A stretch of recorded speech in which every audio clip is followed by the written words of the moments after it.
বন্ধুরা, আশা করি সবাই ভালো আছেন। তো বন্ধুরা, এখন যে ছবিটার বিষয়ে কথা বলবো, তো সেই ছবিটা হচ্ছে 2000 সালের একটা বিখ্যাত সিনেমা অক্ষয় কুমারের। এবং এটা খিলাড়ি সিরিজের মানে ষষ্ঠ নাহলে সপ্তম একটা কাজ হতে পারে। এবং এই ছবিটায় অভিনয় করেছিলেন অক্ষয় কুমার এবং মহিমা চৌধুরী, এবং তাছাড়া রয়েছে মুকেশ ঋষি, গুলশান গ্লোভার, তারপর ধরুন আরও অনেকেই রয়েছে ছবির মধ্যে।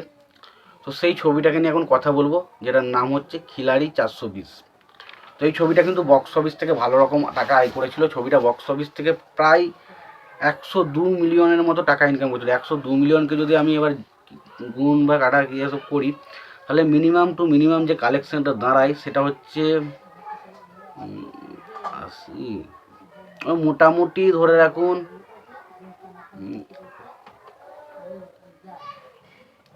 30 থেকে 35 লাখ, 35 কোটি টাকার মধ্যে ইনকাম হয়েছিল। 30 থেকে 35 কোটি টাকা।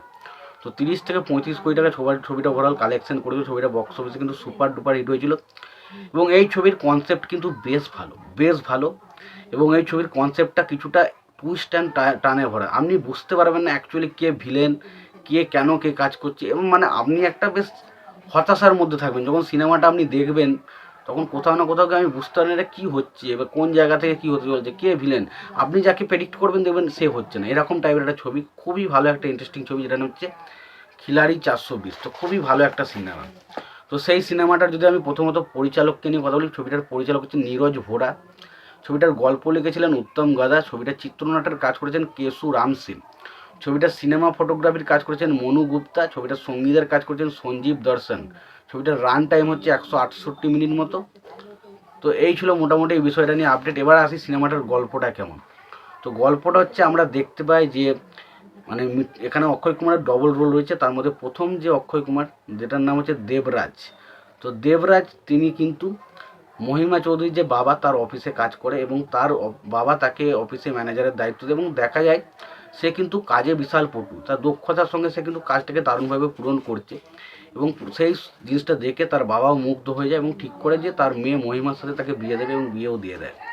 এবং পরবর্তী সময়ে তার বাবা জানতে পারে তার যে এই এত কাজের সাফল্য, তার পেছনে কিন্তু বিভিন্ন খারাপ খারাপ দিকও তার কাজের মধ্যে রয়েছে। তখন সেগুলো জানতে পারলে এবং পরবর্তী সময় সে সেই যারা এই বিষয়টা জানতে পারে তাদেরকে অক্ষয় কুমারের ক্যারেক্টারটা খুন করে। এবং খুন করার পর অক্ষয় কুমার যখন খুন করে, তখন অক্ষয় কুমারকে দেখে ফেলে মহিমার ভাগ্নি, তাকে সেই বিষয়টা দেখে ফেলে। এবং বারবার অক্ষয় কুমার সেই বিষয়টা নিয়ে চিন্তিত হয়ে পড়ে এবং সে ঠিক করে তাকে মেরে ফেলবে। এবং সেই বিষয়টা কিন্তু মহিমা চৌধুরী জেনে যায়। এবং তখন পরবর্তী সময় মহিমা তিনি কিন্তু অক্ষয় কুমারের ক্যারেক্টারটাকে মেরে দেয়।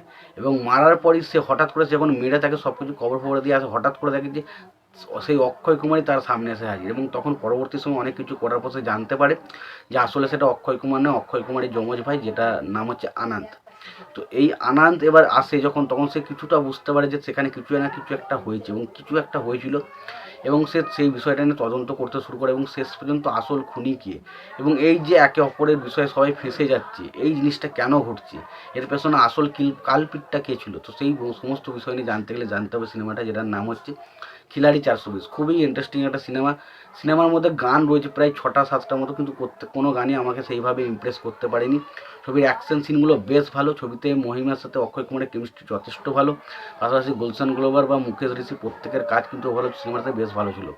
তো ওভারঅলে সিনেমাটা কিন্তু বেশ ভালো একটা এন্টারটেইনার সিনেমা। যদি না দেখে থাকেন অবশ্যই দেখতে পারেন। সিনেমাটা দেখে থাকলে আপনাদের সিনেমাটা কেমন লেগেছে জানাতে ভুলবেন না। ভিডিওটি ভালো লেগে থাকলে লাইক কমেন্ট শেয়ার করে দেবেন। চ্যানেলটা নতুন হয়ে থাকলে অবশ্যই আপনারা চ্যানেলটা সাবস্ক্রাইব করে নিয়ে পাশে বেল আইকনটা অবশ্যই প্রেস করে দেবেন। ভালো থাকবেন, সুস্থ থাকবেন, দেখা হচ্ছে পরবর্তীতে।